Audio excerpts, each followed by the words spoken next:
নমস্কার শ্রোতা বন্ধুরা, ইয়ন্স গ্যালারিতে আপনাদের সবাইকে জানাই স্বাগতম। আর বন্ধুরা, অনেকদিন পর আজ আবার আসতে চলেছেন ঠাকুরমশাই তার অভিজ্ঞতার ঝুলি নিয়ে। হ্যাঁ, আজ শুনবেন লেখিকা শর্মিষ্ঠা চ্যাটার্জির কলমে তারানাথ তান্ত্রিকের গল্প সাধিকার পুনর্জন্ম।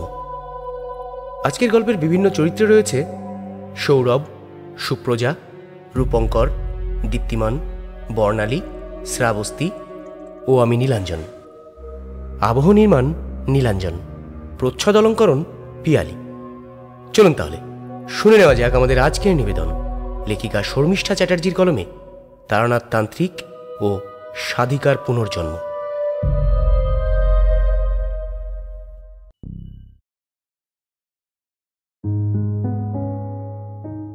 দেখতে দেখতে বেশ কিছু মাস কেটে গেছে। এখন আর সেইভাবে রোজকার মতো তারানাথের বাড়িতে আড্ডা দিতে যাওয়া হয় না আমার আর কিশোরীর। বাড়িতে আর অফিসে নানান কাজের চাপ বেড়েছে। উনি যে কেমন আছেন সেই খবরও আমরা এখন জানি না। শেষবারের মতো তারানাথের সঙ্গে 4 মাস আগে দেখা হয়েছিল, পুজোর পর বিজয় দশমীর দিন। ওই দিনই আমাদের শেষ দেখা 3 জনের। এর মাঝে 4-4টে মাস কেটে গেছে। এরই মাঝে একদিন সকালে আমি বাজার থেকে ফিরে এসে বাড়ির বৈঠকখানায় বসে আরাম করে স্ত্রীর হাতের বানানো গরম ফুলকো লুচি, সাদা আলু চচ্চড়ি আর জিলিপি খাচ্ছিলাম। সেদিন ছিল রোববার। জল খাবারটা শেষ করে যেই হাত ধুতে যাব, হঠাৎ বাড়ির সদর দরজায় কড়া নাড়ার শব্দ হলো। আমি চটপট হাত ধুয়ে সদর দরজার দিকে এগিয়ে গেলাম, আর দরজা খুলতেই দেখি আমার অতি প্রিয় বন্ধু কিশোরী হাসি মুখে দাঁড়িয়ে আছে। ভুরু কুচকে মিটিমিটি হাসতে হাসতে সে আমাকে বলল, কি হে বন্ধু, তুমি আমাকে বাড়ির বাইরেই দাঁড় করিয়ে রেখে দেবে, ভেতরে আসতে দেবে না? আমি কিশোরীকে সাদর আমন্ত্রণ জানিয়ে বাড়ির ভেতরে এনে বসালাম। কিশোরী একটা আরাম কেদারায় বসতে বসতে বলল, তা বন্ধু বলো, কেমন আছো? কেমন তোমার দিন কাটছে? আমি বললাম, এই চলছে, বাড়ি আর অফিসের দায়িত্ব সামলাতে সামলাতে দিন কেটে যাচ্ছে। তা বলো, তোমার কেমন দিন কাটছে? আমার প্রশ্নে কিশোরী ঠোঁট উল্টে বলল, ওই তোমার মতো আমারও একই অবস্থা, অফিস আর ঘর সামলাচ্ছি। কিছুক্ষণ এ কথা সে কথা হওয়ার পর কিশোরী বলল, আজ তো ছুটির দিন, চলো সেই আগেকার মতো দুজনে একটু তারানাথ জ্যোতিষ মশাইয়ের বাড়িতে ঘুরে আসি। 4-4টে মাস কেটে গেছে, ওনার অনেকদিন খোঁজ খবর নেওয়া হয়নি। উনি কেমন আছেন সেও তো আমরা জানি না। কিশোরীর মুখে তারানাথের বাড়ি যাওয়ার নাম শুনে আমার মনটাও যেন উৎফুল্ল হয়ে উঠল। আমিও কিশোরীর সঙ্গে তারানাথের বাড়িতে যাওয়ার জন্য রাজি হয়ে যাই। তারপর আমরা দুজন বেশি দেরি না করে মঠ লেনে তারানাথের বাড়ির উদ্দেশ্যে রওনা দিই। রাস্তায় যেতে যেতে একটা মিষ্টির দোকান থেকে তারানাথের প্রিয় মিষ্টি রাবড়ি কিনে নিয়ে তারানাথের বাড়িতে যাই। তারানাথের বাড়ির সামনে দাঁড়াতেই দেখি তারানাথের বাড়িটা আগের মতো ঝকঝকে নেই। বাড়ির রং চটে গিয়ে তার গায়ে শ্যাওলা আর নানা ধরনের ছোটখাটো গাছপালা জন্মেছে। সেই সঙ্গে বাড়ির জানালা দরজাগুলো খসে পড়েছে। সে এক জরাজীর্ণ অবস্থা বাড়িটার। এই অবস্থা দেখে আমাদের দুজনের মনই খারাপ হয়ে গেল। এরপর আমরা দরজায় কড়া নাড়তেই মিনিট 3 পর তারানাথের মেয়ে চারি এসে দরজা খুলল। চারি দরজা খুলে আমাদের দেখেই হাসি মুখে বলল, কাকাবাবু, আপনারা অনেকদিন পর এলেন যে। আসুন আসুন, আপনারা তো এই পথ ভুলেই গেছেন দেখছি।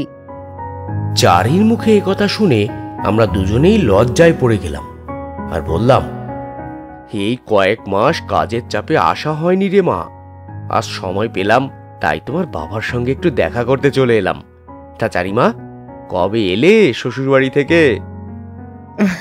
এই তো 3 দিন হলো শ্বশুর বাড়ি থেকে এখানে এসে রয়েছি, কারণ বাবার শরীরটা কদিন ভালো নেই, ও জন্য।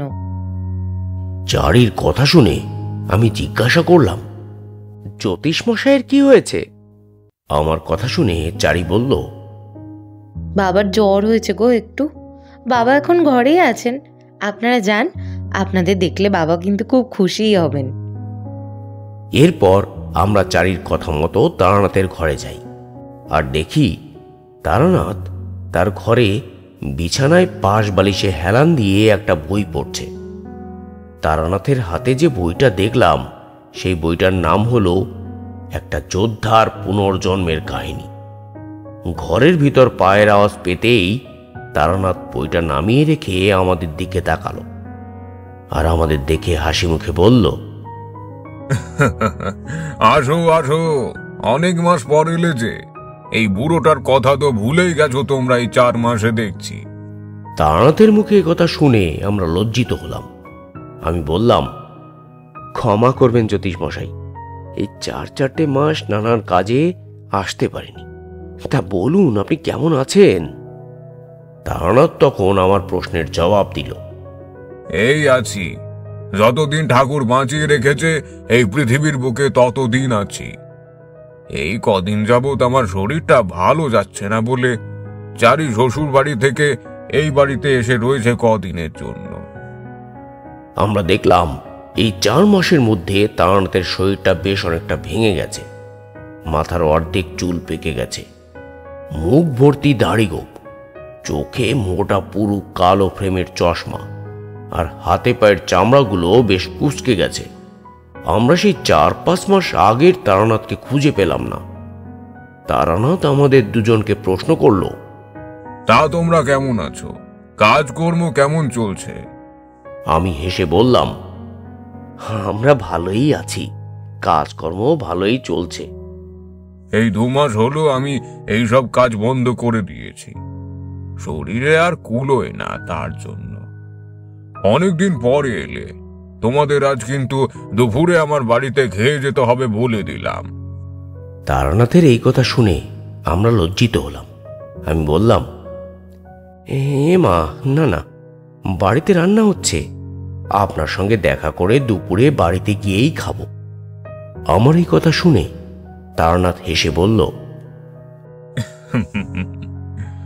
রোজই তো তোমরা স্ত্রীর হাতে রান্না খাও, আজ দুপুরে চারির হাতে রান্না করা খাবার খাও বরঞ্চ। এই বলে তারানাথ চারিকে ডাক দেয়। চারি, এই চারি, একবার এদিকে শুনে যা মা। তারানাথের ডাকে চারি ঘরে এসে তারানাথের উদ্দেশ্যে বলল, বাবা, তুমি আমায় ডাকছিলে? হ্যাঁ মা, তুই আজ দুপুরে কাকা বাবুদের জন্য জমিয়ে ভাত, রুই মাছের কালিয়া আর একটু পাঁঠার মাংসের পাতলা ঝোল করতো। আচ্ছা বাবা। এই বলে চারি ঘর থেকে বেরিয়ে যেতেই আমরা তারানাথের বিছানার উপর পড়ে থাকা তার সেই বইটার দিকে নজর দিলাম। বিছানা থেকে বইটা তুলে নিয়ে আমি একটু উল্টে পাল্টে তারানাথকে জিজ্ঞাসা করলাম, আচ্ছা জ্যোতিষ মশাই, এই বইটা আপনাকে কে উপহার দিল? আমার হাতে বইটা দেখে তারানাথ বলল, কেউ উপহার দেয়নি। আমি সেই দিন কলেজ স্ট্রিটে একটা বইয়ের দোকানে তন্ত্র সাধনার উপর বই দেখছিলাম। এই বইটা চোখে পড়ল, তাই কিনে নিলাম। বইটা বেশ ভালো। এই বইটাতে একটি ছেলে আগের জন্মে বড় যোদ্ধা ছিল। সেই ছেলেটার মাঝে মধ্যেই গত জন্মের কথা খুব মনে পড়তো এই জন্মে, আর খুব কষ্ট পেত এই নিয়েই বইটাতে লেখা আছে। এই রকম একটা ঘটনা এক ভদ্রলোকের মেয়ের জীবনে ঘটেছিল।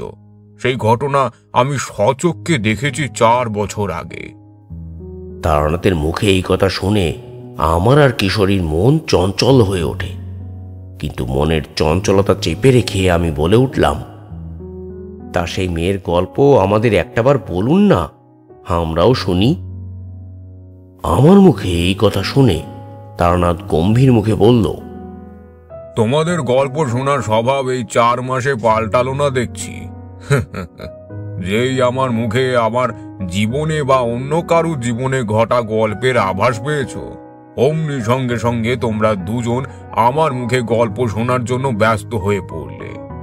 তোমরা তো আমার জীবনে ঘটে যাওয়া ঘটনাগুলো বিশ্বাস করো না তো, তা তোমরা শোনার জন্য ব্যস্ত হয়ে পড়ো কেন বুঝি না বাবু। তা তোমরা যখন অনেক মাস পর এসেছো, শুধু মুখে তো ফিরিয়ে দিতে পারি না। তা গল্পটা শোনো বরঞ্চ, বিশ্বাস অবিশ্বাস তোমাদের ওপর নির্ভর করছে। এরপর তারানাথ সেই আগেকার মতো আয়েশ করে বিছানার পাশের টেবিল থেকে হুঁকোটা নিয়ে তাতে দুই একবার টান দিয়ে আগেকার মেজাজের মতো বলতে শুরু করলো। আজ থেকে 4 বছর আগে একদিন সকালে আমি আমার বাড়ির বৈঠকখানায় বসে একজন লোকের হাত দেখছি। তখনও অল্প বিস্তর লোকের হাত দেখি আর বাড়ি বাড়ি গিয়ে সস্তায়নের কাজটা করি। সেই সময় আমার শরীর ভালো ছিল, অতটা খারাপ হয়নি। আর চারিরও সেই সময় সবে সবে বিয়ে হয়েছে। ও তখন শ্বশুর বাড়িতে গিয়ে মন দিয়ে ঘর সংসার করছে। আমি যখন আমার বাড়ির বৈঠকখানায় বসে লোকটার হাত দেখছি, তখন আমার বাড়ির সদর দরজায় কড়া নাড়ার শব্দ পাই। কড়া নাড়ার শব্দটা আমার কানে আসতেই আমি তাকিয়ে দেখি আমার বাড়ির সদর দরজার সামনে এক মধ্যবয়স্ক এক বাঙালি ভদ্রলোক দাঁড়িয়ে আছে। ভদ্রলোকের চেহারা মাঝারি গোছের ধরনের, পরনে একটা হালকা নীল রঙের পাঞ্জাবি আর সাদা পায়জামা। গায়ের রং ফর্সা আর মুখখানি গোল সুন্দর। চেহারায় বেশ আভিজাত্যপূর্ণ ছাপ, কারণ ভদ্রলোকের গলায় একটা মোটা সোনার চেন আর হাতে 2-1টা আঙুলে সোনার আংটি আর গায়ে তীব্র আতরের গন্ধ। ভদ্রলোকের চেহারা দেখেই বোঝা যাচ্ছে উনি কোনো ধনী পরিবারের লোক। আমি ভদ্রলোককে সদর দরজার সামনে দাঁড়িয়ে থাকতে দেখে এগিয়ে গেলাম। এগিয়ে যেতেই ভদ্রলোক আমাকে দেখে জিজ্ঞাসা করলো, এটা কি জ্যোতিষ মশাই ওই তারানাথ চক্রবর্তীর বাড়ি? আমি ভদ্রলোকের কথা শুনে বললাম, আমি তারানাথ চক্রবর্তী, বলুন কি দরকার। ভদ্রলোক আমার মুখে এই নাম শুনে বেশ উত্তেজিত ভাবে বলল, ঠাকুর মশাই, আপনার সঙ্গে আমার খুব জরুরি দরকার। আমার সঙ্গে একটু কথা বলার সময় হবে? আমি সেই সুদূর মোল্লারপুর গ্রাম থেকে কলকাতায় ছুটতে ছুটতে কেবলমাত্র আপনার সঙ্গে দেখা করতে এসেছি ঠাকুর মশাই। ভদ্রলোকের কথা শুনে আমি বলি, আপনার সঙ্গে আমি কথা বলবো না কেন, আসুন ঘরের ভেতরে আসুন। এই বলে আমি ভদ্রলোককে নিয়ে আমার বাড়ির বৈঠকখানায় বসাই আর আগের লোকটিকে তাড়াতাড়ি হাত দেখে দিয়ে বিদায় দিই। ভদ্রলোক বৈঠকখানার ঘরে তক্তপোষের উপর বসতেই আমি ওনার সামনে বসতে বসতে আমি ওনার পরিচয় জিজ্ঞাসা করি। উনি তখন আমাকে নমস্কার জানিয়ে বললেন, নমস্কার, আমার নাম অমিয় রায়চৌধুরী। আমার বাড়ি হলো বীরভূম জেলার মল্লারপুর গ্রামে। আমার কলকাতার আর মল্লারপুর গ্রামে দুটো বড় বড় মিষ্টির দোকান আছে। আমি মিষ্টির ব্যবসা করি, আর মিষ্টির ব্যবসা করি বলে আমাকে প্রতিনিয়ত ব্যবসার জন্য কলকাতা আর মল্লারপুর দুদিকেই যেতে হয়। আমার পরিবারে আমি, আমার স্ত্রী ইন্দিরা, আমার বড় মেয়ে ইরাবতী, এখন অবশ্য ইরাবতীর বিয়ে হয়ে গেছে, আর আমার ছোট্ট মেয়ে ইন্দ্রাণী, আর ছোট ভাই মনোজ আর তার স্ত্রী লক্ষ্মী, আর তাদের ছোট্ট ছেলে সুবল, আর আমার মা। আর আমার বাড়িতে দীর্ঘদিনের আশ্রিতা ছেলের মতনই থাকে, ওর নাম সঞ্জয়। এই সঞ্জয়কে আমার স্ত্রী ইন্দিরা আর আমার ছোট ভাইয়ের বউ লক্ষ্মী ওকে নিজের ছেলের মতো ভালোবাসে একেবারে সেই ছোটবেলা থেকে। কারণ ওর 3 কুলে কেউ ছিল না, আমাদের এই 8 জনেরই সংসার। ঠাকুরমশাই, আমি আপনার কাছে আজ যে জন্য এসেছি সেটা হলো আমার ছোট মেয়ে ইন্দ্রাণীকে নিয়ে আমি আর আমার স্ত্রী একটা খুব বড় সমস্যায় পড়েছি। এই সমস্যাটা না আমরা গত 6 বছর ধরে ভুগছি। আমি অমিয় রায়চৌধুরীর মুখে তার ছোট মেয়ের ইন্দ্রাণীর সমস্যা শুনে জিজ্ঞাসা করি, আপনার ছোট মেয়েকে নিয়ে আপনি কি সমস্যায় পড়েছেন, একটু খুলে বলুন তো। এরপর অমিয় বাবু বলতে শুরু করলেন, আমার ছোট মেয়ে ইন্দ্রাণীর এখন বয়স হলো 10 বছর, আর আমার বড় মেয়ের বয়স হলো এখন 21। মানে আমার ছোট মেয়ে ইন্দ্রাণী বড় মেয়ে ইরাবতীর থেকে 11 বছরের ছোট। ঘটনাটা ঘটতে শুরু করে আমার ছোট মেয়ে ইন্দ্রাণী যখন 1.5-2 বছর বয়স, তখন থেকে। ও তখন সবে সবে অল্প অল্প হাঁটতে শিখেছে আর আধো আধো কথাও শিখেছে। তো একদিন ওর মা ইন্দিরা ওকে বারান্দায় নানা ধরনের খেলনা দিয়ে ওকে খেলতে বসিয়ে রান্নাঘরে এক মনে কাজ করছিল, আর ও এক মনে আধো আধো কথা বলতে বলতে খেলছিল। তো বেশ কিছুক্ষণ পর ইন্দ্রাণীর কোনো আওয়াজ না পেয়ে ইন্দিরার মনে একটা খটকা লাগে, আর সে বলে ওঠে, অনেকক্ষণ ধরে মেয়েটার কোনো আওয়াজ পাচ্ছি না। যাই একবার দেখে আসি মেয়েটা কি করছে। এই বলে ইন্দিরা রান্না বন্ধ করে রান্নাঘর থেকে বারান্দায় বেরিয়ে এসে দেখে যে ইন্দ্রাণী বারান্দায় নেই। এই দৃশ্য দেখা মাত্র ইন্দিরা ভয়ে চিৎকার করে ওঠে। ইন্দিরার চিৎকার শুনে আমার মা, ছোট ভাইয়ের বউ লক্ষ্মী ছুটে আসে। আর আমার ছোট ভাইয়ের বউ লক্ষ্মী জিজ্ঞাসা করে, দিদি কি হয়েছে? তুমি চিৎকার করছো কেন এইভাবে? এই বারান্দাতে ইন্দ্রাণী বসে খেলছিল, কোথায় গেল বলতো? হ্যাঁ, এই কিছুক্ষণ আগে তো ওইখানে ছিল, গেল কোথায়? এই বলে ওরা তন্ন তন্ন করে ইন্দ্রাণীকে খুঁজতে থাকে বাড়ির ভেতর। সবশেষে ঠাকুর ঘরে গিয়ে ইন্দ্রাণীর দেখাটা মেলে। আর ওরা জন অবাক চোখে চেয়ে দেখে ইন্দ্রাণী ঠাকুর ঘরে বসে এক মনে ঠাকুরের জিনিসপত্র নিয়ে খেলছে আর হিহি করে হাসছে ওই ঠাকুরের দিকে তাকিয়ে। এরপর থেকে যখনই ইন্দ্রাণীকে ওই নানা ধরনের খেলনা দিয়ে খেলতে বসিয়ে দেওয়া হতো, তখনই আমরা লক্ষ্য করতাম যে ও খেলনাগুলো নিয়ে খেলতো না, উল্টে ওই ঠাকুর ঘরে গিয়ে ঠাকুরের নানা ধরনের জিনিসপত্র নিয়ে খেলা করত আর ঠাকুরের দিকে তাকিয়ে বিড়বিড় করে কী সব কথাবার্তা বলতো। এইভাবে দেখতে দেখতে 4টে বছর কেটে যায়। ওর যখন 6 বছর বয়স, তখন ওর মা একদিন দুপুরবেলায় ওর জন্য ওই সাজিয়ে গুছিয়ে আমাদের বাড়ির সবার সামনে মাছ মাংস ওকে খেতে দিয়েছে। ও তখন অবশ্য নিজের হাত দিয়ে খেতে শিখে গেছে। ওকে যখন খেতে দিয়েছে, তখন হঠাৎ করে মাছ মাংস দেখে ও মায়ের দিকে তাকিয়ে বেশ ক্রুদ্ধভাবে বলল, মা, তুমি আমাকে এবার থেকে মাছ মাংস আর আমিষ খাবার খেতে দেবে না। আমি এই আমিষ খাবারগুলো পছন্দ করি না। তুমি এবার থেকে আমাকে নিরামিষ খাবার খেতে দেবে। এই বলে ও না খেয়ে উঠে চলে যায়। এরপর থেকে ও একদমই মাছ মাংস কিছু ছুঁতো না, পুরোপুরি সারা দিন নিরামিষ খেয়ে থাকতো। ওই ধরুন ওই ফল মূল, খিচুড়ি ইত্যাদি। ইতিমধ্যে বাড়িতে আরও একটা অদ্ভুত ঘটনা ঘটে যায়। আর সেটা হলো, আমার মা প্রতিদিন সকাল 6:30 নাগাদ ঘুম থেকে উঠে ওই স্নান করে ঠাকুর ঘরে গিয়ে পুজো করে। সেই রকমই একদিন সকালে মা স্নান করে উঠে ঠাকুর ঘরে বসে পুজো করছিল, আর ইন্দ্রাণী প্রতিদিনকার মতো আমার মায়ের পাশে বসে পুজো দেখছিল। ও ছোট থেকেই আমার মায়ের সঙ্গে ওই ঠাকুর ঘরে বসে মায়ের পাশে বসে পুজো করা দেখত। সেদিন মা ঠাকুর ঘরে বসে শিব ঠাকুরের জপ করছিল, আর ঠিক সেই সময় ইন্দ্রাণী মায়ের উদ্দেশ্যে বলে ওঠে, ঠাকুমা, তুমি কি শিব ঠাকুরের মন্ত্র জপ করছো? এ তো ভুল মন্ত্র, এ তো শিব ঠাকুরের মন্ত্র নয়। এই বলে ইন্দ্রাণী ও ঠাকুমাকে থামিয়ে দিয়ে জোরে জোরে শিব ঠাকুরের মন্ত্র জপ করতে থাকে। ওর এই শিব ঠাকুরের মন্ত্র জপ করা দেখে আমার মা তো হতবাক হয়ে ওর দিকে তাকিয়ে থাকে আর বলে, এইটুকু মেয়ে, ও কি করে শিব ঠাকুরের মন্ত্র জানলো এই বয়সে? এরপরে প্রায় দিনই আমরা বাড়ির লোকেরা অবাক হয়ে দেখতাম ওর মা ওকে স্নান করিয়ে দেওয়ার পর ও ঠাকুর ঘরে ঢুকে নিজে নিজে খেলার ছলে ওই ঠাকুরের পুজো করছে আর ঠাকুরের নানা ধরনের মন্ত্র জপ করছে। প্রতিনিয়ত ইন্দ্রাণীর এইরূপ আচরণ দেখে আমার স্ত্রী আর আমার মা কিন্তু খুব ভয় পেয়ে যায়। আর আমার স্ত্রী আমাকে বলে, ইন্দ্রাণী এই ধরনের আচরণ কেন করছে? ওর কি যে হয়েছে? ওকে কোনো একটা তান্ত্রিক বা ওঝাকে দেখাও না। এরপরে আমি ইন্দিরা আর মায়ের কথা শুনে বাড়িতে অনেক তান্ত্রিক, ওঝা, এছাড়া আমাদের ওই কুলপুরোহিত ওকে ডেকে আনলাম প্রায় দিনই। কিন্তু ইন্দ্রাণীর এই ধরনের আচরণ দেখে কেউ কিছুই বলতে পারেনি। উল্টে তারা ইন্দ্রাণীকে পাগল আখ্যান দিয়ে চলে গেছে, জানেন। এইভাবে দেখতে দেখতে আরও 1 বছর কেটে যায়।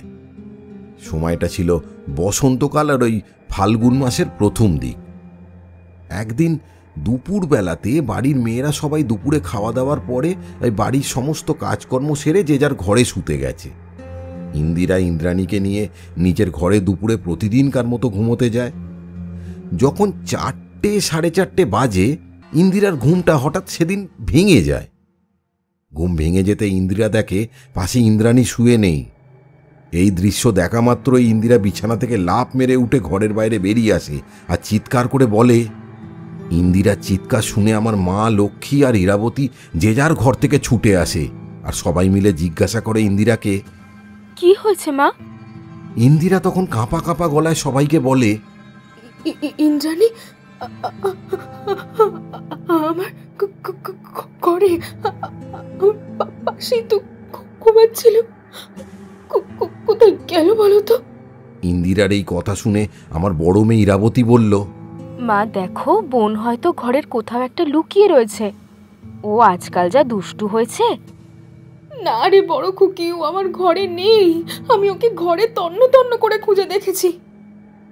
এরপর বাড়ির সকলে মিলে বাড়ির ভেতরে তন্ন তন্ন করে খুঁজতে থাকি ইন্দ্রাণীকে, কিন্তু বাড়ির ভেতরে ইন্দ্রাণীর দেখা মেলে না। হঠাৎ বাড়ির পেছনে বাগানের দিক থেকে একটা গুনগুন করে গানের আওয়াজ ভেসে আসে,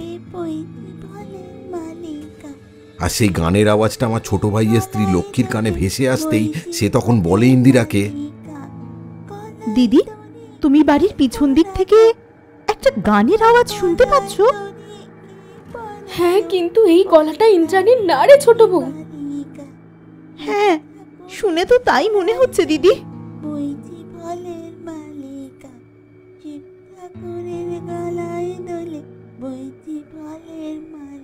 বাড়ির পিছনের বাগান থেকে ইন্দ্রাণীর গানের গলা শুনে ওরা সঙ্গে সঙ্গে বাগানের দিকে ছুটে যায় আর অবাক হয়ে যায়।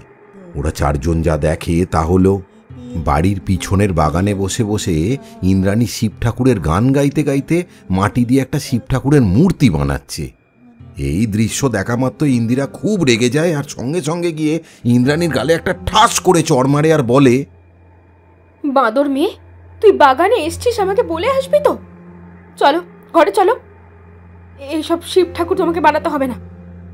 ইন্দিরা দেখলো ইন্দ্রাণীর গালে সে যে সপাটে চড় মারল, এতে ইন্দ্রাণীর কোনো ভ্রুক্ষেপই নেই। ও তখন উল্টে হো হো করে হাসতে হাসতে বলছে, মা, তুমি কি বলছো? আমি শিব ঠাকুর বানাবো না?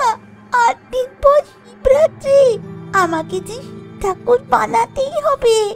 আমি যে ঠাকুরের পূজারী, আমি যে একজন সাধিকা। ইন্দ্রাণীর এই কথা শুনে ইন্দিরা অবাক হয়ে যায় আর জিজ্ঞেস করে, এই তুই কি বলছিস? তুই সাধিকা? বাজে কথা বলার জায়গা পাস না নাকি? চল ঘরে চল। এই কথা বলে ইন্দিরা ইন্দ্রাণীর হাতটা যেই ধরে, ইন্দ্রাণী সঙ্গে সঙ্গে হাতটা ছাড়িয়ে নিয়ে আবার শিব ঠাকুরের গান গাইতে গাইতে শিব ঠাকুরের মূর্তি বানাতে বসে যায়।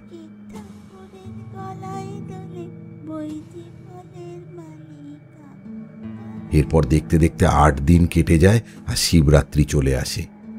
আমরা বাড়ির লোকেরা অবাক চোখে দেখি ওইটুকু 7 বছরের মেয়ে ওই শিবরাত্রির দিন সকাল সকাল ঘুম থেকে উঠে বাড়ির পুকুর ঘাট থেকে স্নান করে এসে ওর ওই বানানো শিব ঠাকুরের মূর্তিটা নিয়ে ঠাকুর ঘরের এক পাশে একটা ছোট্ট বেদিতে ওই শিব ঠাকুরের মূর্তিটাকে বসায়।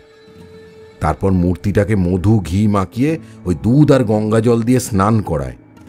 স্নান করানোর পর ভালো করে মুছিয়ে দিয়ে ওই বেল ফুলের মালা ও আকন্দ ফুলের মালা আর বেল ফুলের পাতা দিয়ে সাজিয়ে ওই শিব ঠাকুরের যা যা খেতে ভালোবাসে সমস্ত কিছু সাজিয়ে দেয়। আর তারপর নিজের এক মনে বসে পুজো করে। এছাড়া জানেন ঠাকুরমশাই, ইন্দ্রাণী ঘুমানোর সময় এই কার সঙ্গে যেন বিড় করে কথা বলে, আর ওর এই বিড় কথাগুলো শুনে মনে হয় ও যেন কারোর সঙ্গে ঝগড়া করছে। এরপর ও যখনই ঘুম থেকে উঠত, আমি আর ইন্দিরা তখন ওকে এই বিষয় নিয়ে জিজ্ঞেস করতাম।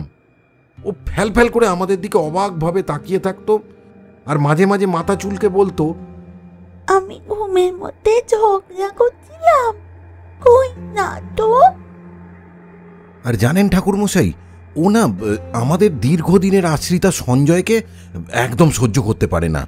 মাঝে মধ্যেই সঞ্জয়কে দেখে বলতো চিৎকার করে, এই তুই আমার সাধিকার জীবনটাকে নষ্ট করেছিস, যা এখান থেকে বেরিয়ে যা বলছি। অমিয় বাবুর কথা শেষ হওয়া মাত্র আমি বলে উঠি অমিয় বাবুর উদ্দেশ্যে, আমি সারা জীবনে অনেক রকম ভৌতিক অলৌকিক ঘটনা শুনেছি আর নিজের চোখে দেখেছিও। আপনার মুখে আজ যে ঘটনাটা শুনলাম বেশ অবাক করা এক ঘটনা। এই ধরনের ঘটনা আজকাল ঘটে নাকি? আমার কথা শুনে অমিয় বাবু বলল, ঠাকুরমশাই, আমার কথা যদি আপনার বিশ্বাস না হয় তাহলে আপনি আমার একবার বাড়ি চলুন। আপনার যবে সুবিধা হবে আমি আপনাকে সেদিনই নিয়ে যাব। আমি অমিয় বাবুর কথা শুনে বলি,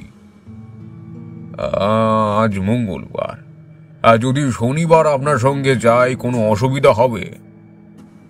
অমিয় বাবু তখন আমার কথা শুনে উত্তেজিত ভাবে বলে ওঠে, আপনি যাবেন ঠাকুরমশাই? তাহলে খুব ভালো হয়। আপনি আমার মেয়েটাকে দেখে বুঝতে পারবেন যে আমার মেয়ের কি হয়েছে। আপনি যে অন্তর্যামী। আমি আপনার বাড়িতে আসার আগে লোকমুখে শুনেছি যে আপনি নাকি অনেক মানুষকে কঠিন বিপদ থেকে রক্ষা করেছেন। আপনি কোনো চিন্তা করবেন না ঠাকুরমশাই, আমি আপনাকে শনিবার নিজে আপনার বাড়িতে এসে আপনাকে নিয়ে যাব। এরপর শনিবার আসতেই অমিয়বাবু সকাল 10টা নাগাদ আমার বাড়িতে এসে হাজির হয়। তারপর আমাকে সঙ্গে নিয়ে তার গ্রামের বাড়ির উদ্দেশ্যে রওনা দেয়। আমরা যখন মল্লারপুরে পৌঁছালাম তখন ঘড়িতে দুপুর 2:30 বাজে। সময়টা ছিল ঘোর শ্রাবণ মাস, আর তখন ঘন ঘন বৃষ্টি হচ্ছে। মল্লারপুর গ্রামে স্টেশনে নেমে কোনো ভ্যান বা গরুর গাড়ি ছিল না বলে আমি আর অমিয়বাবু স্টেশন থেকে অমিয়বাবুর বাড়ি পর্যন্ত সেই কাদা জল ঠেঙিয়ে হাঁপাতে হাঁপাতে যাই। মল্লারপুর স্টেশন থেকে অমিয়বাবুর বাড়ি 1 ঘন্টার রাস্তা। অমিয়বাবুর বাড়ি যখন পৌঁছালাম তখন বিকেল 4টে বাজে। অমিয়বাবুর বাড়িতে ঢোকার সঙ্গে সঙ্গে ওনার স্ত্রী ইন্দিরা আর ওনার ছোট ভাইয়ের স্ত্রী লক্ষ্মী আমাকে সাদর আমন্ত্রণে বাড়ির অন্দরমহলে নিয়ে যায়। এতটা রাস্তা আসার পর শরীর ক্লান্ত থাকার জন্য তখন অমিয়বাবুর বাড়ির কারোর সঙ্গে আলাপ করা হলো না। অল্প খাওয়া দাওয়া সেরে নিয়ে একটু বিশ্রাম নিলাম। নিজের ঘরে শুয়ে শুয়ে যে কখন ঘুমিয়ে পড়েছিলাম নিজেও জানি না। একটা গুনগুন গানের আওয়াজে আমার ঘুমটা ভাঙে। ঘুমটা ভাঙতেই আমি ঘরের বাইরে বেরিয়ে আসি আর অবাক চোখে তাকিয়ে দেখি একটা 9-10 বছরের বাচ্চা মেয়ে গুনগুন করে সারা বাড়ি ঘুরে ঘুরে শিব ঠাকুরের গান গাইছে আর সন্ধ্যা প্রদীপ দেখাচ্ছে। আমি বাচ্চা মেয়েটার দিকে ভালো করে তাকিয়ে দেখলাম বাচ্চা মেয়েটা অন্য সব মেয়েদের থেকে আলাদা। মানে আজকালকার বাচ্চারা যেমন খেলাধুলো করে বেড়ায়, সবার সঙ্গে হেসে হেসে কথা বলে, সেই রকম দেখে মনে হলো না বাচ্চা মেয়েটাকে। ইন্দ্রাণীর দিকে আমাকে ওইভাবে তাকিয়ে থাকতে দেখে অমিয়বাবু আমার দিকে অবাক দৃষ্টিতে চেয়ে থেকে বললেন, ঠাকুরমশাই, এই হলো আমার ছোট মেয়ে ইন্দ্রাণী। সারাদিন ও এই পুজো আচ্চা নিয়েই থাকে, বাড়িতে কারোর সঙ্গে হেসে খেলে কথা পর্যন্ত বলে না। অমিয়বাবুর কথা শুনে আমি ইন্দ্রাণীর দিকে এগিয়ে যাই আর জিজ্ঞাসা করি, ইন্দ্রাণী মা, তুমি বাড়িতে সন্ধ্যা প্রদীপ দেখাচ্ছ কেন? সন্ধ্যা প্রদীপ তো বাড়ির বউরা দেখায়।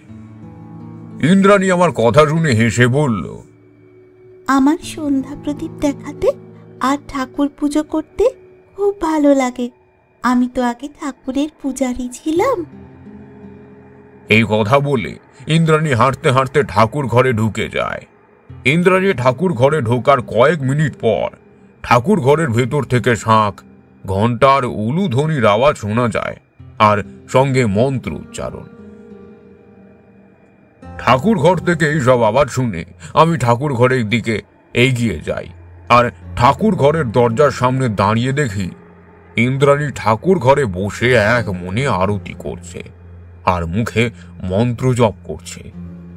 ওইটুকু মেয়ের পুজো করা দেখে আমি অবাক হয়ে যাই আর ভাবি, ইন্দ্রাণী এত সুন্দর ভক্তি ভরে পুজো কোথা থেকে জানলো, আর এই মেয়েটাই বা কে?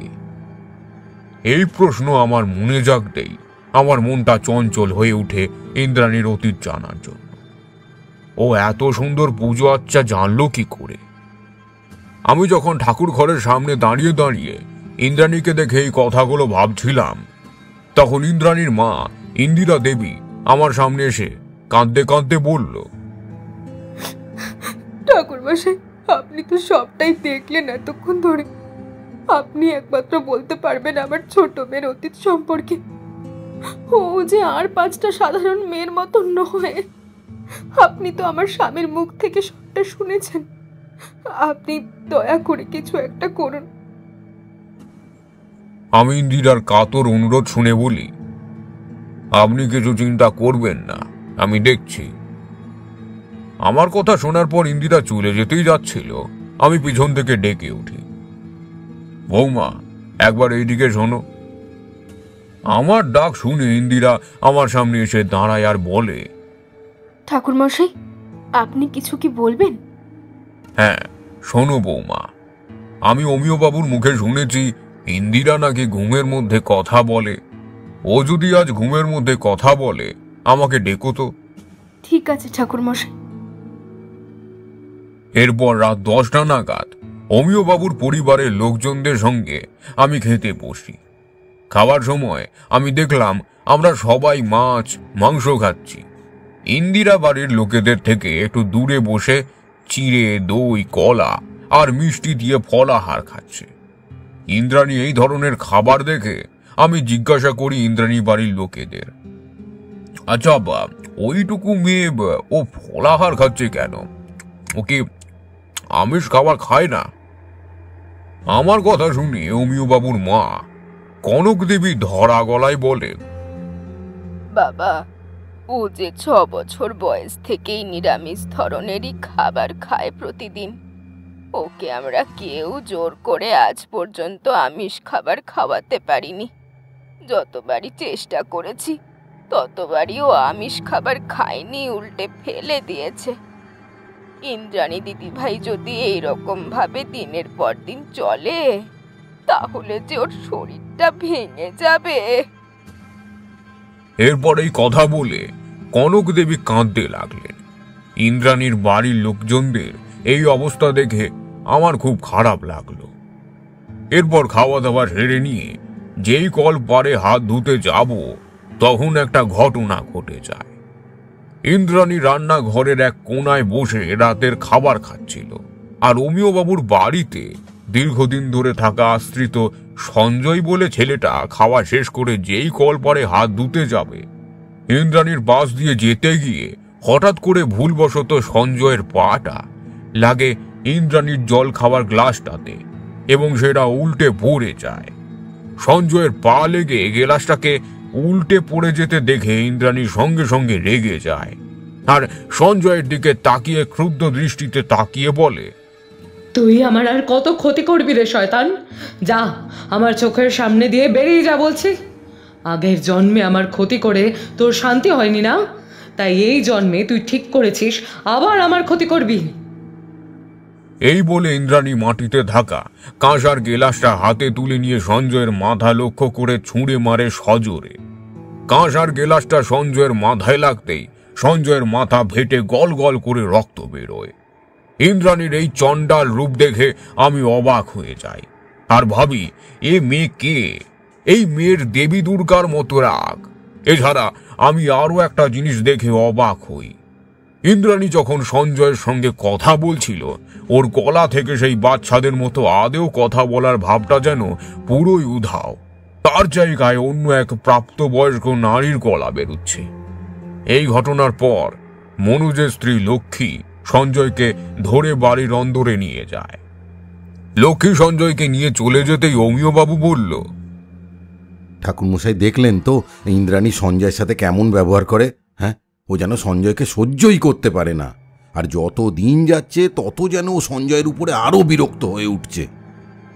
অমিয় বাবুর মুখে এই কথা শুনে আমি বলি, আপনার মুখ থেকে এবং আপনার বাড়ি থেকে যা দেখলাম ও শুনলাম, আমার মনে হয় ইন্দ্রাণীর মাঝে মধ্যেই হয়তো তার পুনর্জন্মের কথা মনে পড়ে, আর ওর পুনর্জন্মের এমন একটা কিছু ঘটেছিল যে ওর এই জন্মের সঞ্জয়কে দেখে হয়তো সহ্য করতে পারছে না।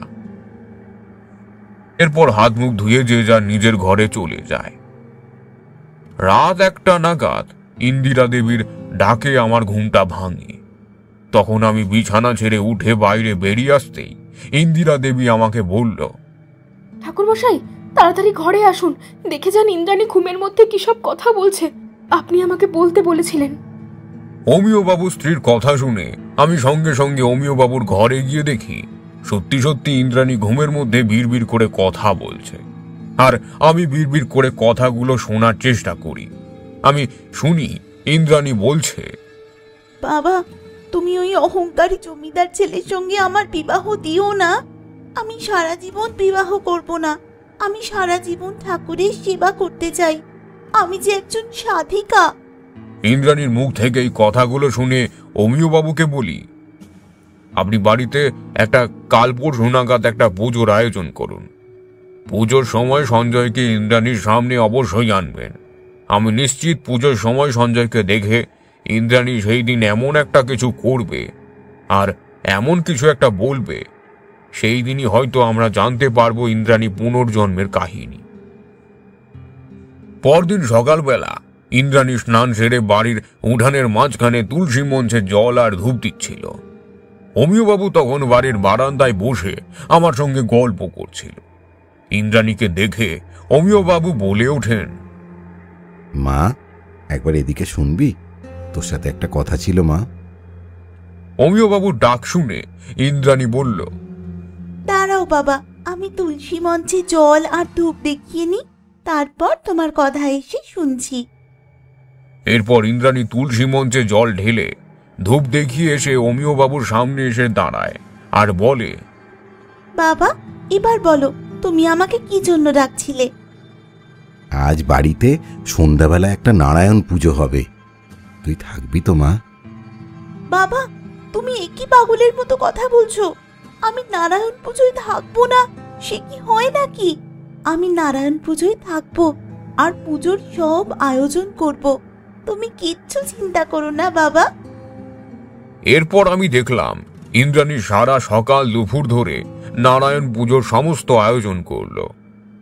ওর এই নারায়ণ পুজোর আয়োজন দেখে আমি অবাক হয়ে ভাবি, এইটুকু মেয়ে নারায়ণ পুজোর খুঁটিনাটি উপাচার এত জানলো কোথা থেকে? ইন্দ্রাণীর নারায়ণ পুজোর উপাচার সাজাতে দেখে আমি ইন্দ্রাণীকে জিজ্ঞাসা করি, আচ্ছা ইন্দ্রাণী মা, তুমি এত সুন্দর করে পুজোর উপাচার সাজাতে জানলে কি করে? আমি তো আগে থেকেই পুজোর উপাচার সাজাতে জানি ঠাকুর মশাই, আমাকে কেউ শেখায়নি ঠাকুর মশাই। সন্ধ্যার আগেই দেখলাম ইন্দ্রাণী নিজের হাতে একা নারায়ণ পুজোর সব উপাচার খুব ভালোভাবেই সম্পন্ন করলো। সন্ধ্যায় ঠাকুর মশাই আসতেই নারায়ণ পুজো শুরু হয় ঠাকুর ঘরে। অঞ্জলির সময় সঞ্জয় ঠাকুর ঘরে প্রবেশ করতে ইন্দ্রাণী তাকে দেখা মাত্র রাগে গর্জন করে ওঠে, বলে, এই পাপিষ্ঠ, তুই আমার পবিত্র দেবালয়ে প্রবেশ করেছিস কেন রে? যা, বেরিয়ে যা বলছি এখান থেকে। ইন্দ্রাণীর এই ধরনের আচরণ দেখে আমি জিজ্ঞাসা করি, ইন্দ্রাণী, তুমি তোমার বড় দাদার সঙ্গে এই ধরনের আচরণ করছো কেন? ও কি করেছে তোমার সঙ্গে? ইন্দ্রাণী আমার এই কথা শুনে সঞ্জয়ের দিকে ক্রুদ্ধ দৃষ্টিতে তাকিয়ে বলতে শুরু করলো, আজ থেকে 20 বছর আগে মেদিনীপুরে একটা ছোট গ্রাম ছিল। গ্রামটার নাম ছিল কয়ালগঞ্জ। ওই কয়ালগঞ্জ গ্রামের মধ্যে জমিদার হরনাথ সিংহের প্রতিষ্ঠিত বড় কালী মন্দির ছিল। সেই মন্দিরের নিত্য পূজারী ছিলেন আমার বাবা সুভাষ রঞ্জন বন্দ্যোপাধ্যায়। আমি ছিলাম বাবার একমাত্র আদরের মেয়ে। বাবা আমাকে ভালোবেসে নাম রাখে রাধা। আমার বাবা ওই মন্দিরে রোজ সকাল সন্ধ্যা পুজো করতে আসতো বলে আমিও বাবার সঙ্গে আসতাম। আর বাবার সঙ্গে মন্দিরে আসতাম বলে আমি বাবার পুজো করা দেখে আস্তে আস্তে পুজো করা এবং নানা পুজোয় কি কি উপাচার দিয়ে সাজাতে হয় শিখে গেলাম। এরপর যতদিন যেতে লাগলো আমি আমাদের গ্রামের কালী মন্দিরটাকে ভালোবেসে ফেললাম। এরপর আমি কালী মন্দিরে ঠাকুরের নিত্য সেবা করতে করতে মনে মনে ঠিক করলাম আমি সারা জীবন বিবাহ করব না, কালী মন্দিরের ঠাকুরের সেবা করব সারা জীবন ধরে। এইদিকে আমার বাবা সুভাষ রঞ্জন বন্দ্যোপাধ্যায় আমার অজান্তেই জমিদার হরনাথ সিংহের একমাত্র ছেলে কৃষ্ণচন্দ্র সিংহের সঙ্গে বিয়ে ঠিক করে আমার। আমি যখন এই বিবাহের কথা জানতে পারি তখন তীব্র আপত্তি জানাই আর বলি জমিদার হরনাথ সিংহের ওই অহংকারী ছেলেকে আমি কিছুতেই বিবাহ করব না। কিন্তু বাবা আমার কথায় কান দেয় না, উল্টে জোর করে অনেক টাকার লোভে কৃষ্ণচন্দ্রের সঙ্গে আমার বিয়ে দিয়ে দেয়। কিন্তু বিয়ের পর আমি কৃষ্ণচন্দ্রকে জানাই, আমি তোমার সঙ্গে এক ঘরে এক ছাদের তলায় কিছুতেই থাকবো না। আমি মন্দিরের ঠাকুরের নিত্য সেবা করব আর ওইখানেই থাকব। এই কথা শোনার পর কৃষ্ণচন্দ্র আমার উপর অত্যাচার শুরু করলো প্রতিনিয়ত। আমি কৃষ্ণচন্দ্রের শত অত্যাচার মুখ বুজে সহ্য করি জমিদার বাড়ির ঘরের এক কোনায় বসে। এইভাবে দিনের পর দিন চলার পর আমার মন্দিরে ঠাকুরের নিত্য সেবা করতে যাওয়া বন্ধ হয়ে যাওয়ার উপক্রম হয়ে দাঁড়ায়। এরপর দেখতে দেখতে দুর্গাপুজোর পর কালী পুজো চলে আসে। এই কালী পুজোটা জমিদার হরনাথ সিংহ খুব বড় করে করেন তার মন্দিরে। কৃষ্ণচন্দ্রের বাবা হরনাথ বাবু খুব ভালো মানুষ ছিলেন। তিনি মানুষকে খুব দান ধ্যান করতে ভালোবাসতেন। তার মধ্যে কোনো অহংকার ছিল না। কালী পুজোর আগে আমার শ্বশুর মশাই হরনাথ বাবু আমাকে এসে বলল, বৌমা, সামনেই তো আমাদের গ্রামের মন্দিরে কালী পুজো। তুমি কিন্তু আগের দিন আর পুজোর দিন ওই মন্দির থেকে মায়ের পুজোর কাজ সব সামলাবে। তোমাকে কিন্তু ওই দিন আমি মন্দিরেই দেখতে চাই। আমি আমার শ্বশুর মশাইয়ের এই কথা শুনে বলি, আপনি কিছু চিন্তা করবেন না বাবা, আমি কালী পুজোর আগের দিন আর দিনের দিনও মন্দিরে থেকে নিজের হাতে সব পুজোর আয়োজন জোগাড় করে দেব। অনেকদিন পর মন্দিরে মায়ের সেবা করতে পারবো বলে আমি মনে মনে খুব খুশি হলেও আমার স্বামী কৃষ্ণচন্দ্র এসে আমাকে জানায়, শোনো রাধা, কালী পুজোর দিন সন্ধ্যায় আমার একদল বন্ধু বান্ধব আসবে বাড়িতে, নাচ গানের আসরও বসবে। তোমাকে সেই দিন বাড়িতে থেকে আমার বন্ধু বান্ধবের জন্য রান্না করতে হবে। ওর এই কথায় আমি তীব্র আপত্তি জানালে ও আমার গায়ে হাত তুলে আর হুমকি দিয়ে বলে, তুই যদি কালী পুজোর দিন বাড়ির বাইরে পা রেখেছিস তাহলে মনে রাখিস কালী পুজোর দিনই তোর জীবনের শেষ দিন হবে। আমি কৃষ্ণচন্দ্রের কথায় কান দিইনি। আমি মায়ের সেবা করব বলে কালী পুজোর দিন ভোর ভোর বাড়ি থেকে কৃষ্ণচন্দ্রের চোখ এড়িয়ে পালিয়ে মন্দিরে চলে যাই। মন্দিরে গিয়ে সারা দিন ধরে আমি রাতের পুজোর সব জোগাড়যন্ত্র করি। পুজোর জোগাড়যন্ত্র করতে করতে কখন যে সন্ধ্যা হয়ে যায় আমি বুঝতে পারি না। মন্দিরে যখন পুজো শুরু হবে তখন কৃষ্ণচন্দ্র তার পোষা লেঠেল নিয়ে হাজির হয়। আমাকে মন্দিরের ভিতরে দেখে হিড় হিড় করে টানতে টানতে মন্দিরের বাইরে নিয়ে আসে। গ্রামের বাসিন্দাদের আর ওর বাবার সামনে আমাকে মারধর করে আর বলে, এই শয়তানি, আমি তো তোকে আজ বাড়ির থেকে বেরোতে বারণ করেছিলাম, তুই আমার অনুমতি না নিয়ে বেরিয়েছিস কেন? তোর খুব সাধনা করার শখ, তাই না? আজ আমি চিরকালের মতো তোর সাধনার শখ ঘোচাচ্ছি। এই বলেও আমার গায়ে কেরোসিন ঢেলে গায়ে আগুন ধরিয়ে দেয়। ওই শয়তান আগের জন্মে জমিদার হরনাথ সিংহের ছেলে কৃষ্ণচন্দ্র সিংহ ছিল। ওই সন্তান আমাকে পুড়িয়ে খুন করেছে আগের জন্মে। এরপর আমাদের চোখের সামনে ইন্দ্রাণী একটা ভয়ঙ্কর ঘটনা ঘটিয়ে বসল। সেই ঘটনা দেখার জন্য আমরা কেউই প্রস্তুত ছিলাম না। ঠাকুর ঘরের জ্বলন্ত গাছা প্রদীপটা ইন্দ্রাণীর হাতে তুলে নিয়ে সঞ্জয়ের দিকে লক্ষ্য করে ছুঁড়ে মারে। গাছা প্রদীপটা ছুঁড়ে মারতেই গাছা প্রদীপের আগুন সঞ্জয়ের গায়ে লেগে তার সারা শরীর দাউ দাউ করে জ্বলতে শুরু করে। সঞ্জয় ওরে বাবা গো মা গো করে সারা ঠাকুর ঘর জুড়ে ছোটাছুটি করতে থাকে। আর এদিকে ইন্দ্রাণী সঞ্জয়ের দিকে তাকিয়ে জোরে জোরে হাসতে থাকে আর বলতে থাকে, আমি পেরেছি, আমার খুনের প্রতিশোধ এবার আমি নিতে পেরেছি। এই কথা বলতে বলতে ইন্দ্রাণী অজ্ঞান হয়ে পড়ে যায় ঠাকুর ঘরের মেঝেতে। আর এইদিকে সঞ্জয় প্রদীপের আগুনে জ্বলে পুড়ে মারা যায়। এই ঘটনার পর ইন্দ্রাণী পুরোপুরি সুস্থ হয়ে যায়। এরপর আমি বেশ কিছুদিন অমিয়বাবুর বাড়িতে ছিলাম, কারণ সঞ্জয়ের সস্তায়নের কাজ আমাকেই করতে হয়েছিল। আমি যখন অমিয়বাবুর বাড়ি থেকে বিদায় নিচ্ছিলাম, অমিয়বাবু আমার হাতটা ধরে কাঁদছিল আর বলেছিল, ঠাকুর মশাই, আজ হয়তো আমার মেয়েটা সুস্থ হলো ঠিকই, কিন্তু কিন্তু একটা নিরীহ বাচ্চা ছেলে তার আগের জন্মের অন্যায়ের জন্য অকালে প্রাণটা হারালো।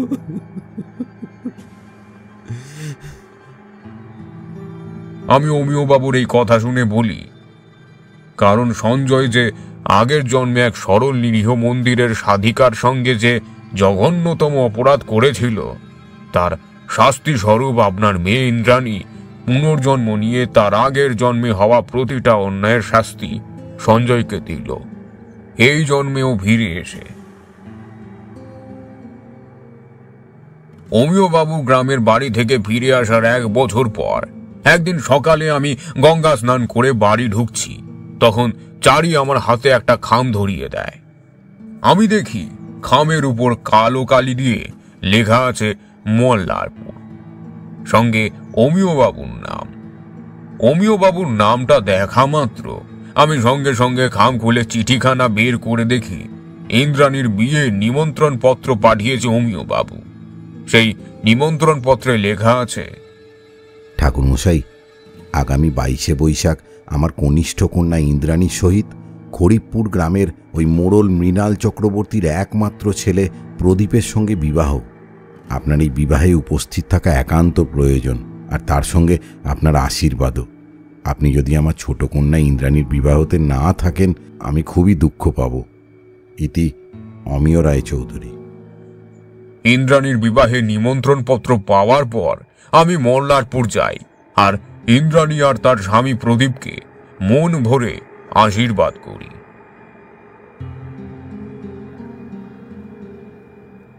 কেমন লাগলো আমাদের আজকের নিবেদন অবশ্যই কমেন্ট করে জানাতে ভুলবেন না। আর যদি ভালো লেগে থাকে তাহলে লাইক এবং শেয়ার করে দিন। তার পাশাপাশি আমাদের চ্যানেলে সাবস্ক্রাইব করে আমাদের সঙ্গে থাকুন। খুব শীঘ্রই আমরা ফিরে আসবো নতুন গল্প নিয়ে। সবাই সুস্থ থাকুন, আনন্দে থাকুন। ধন্যবাদ।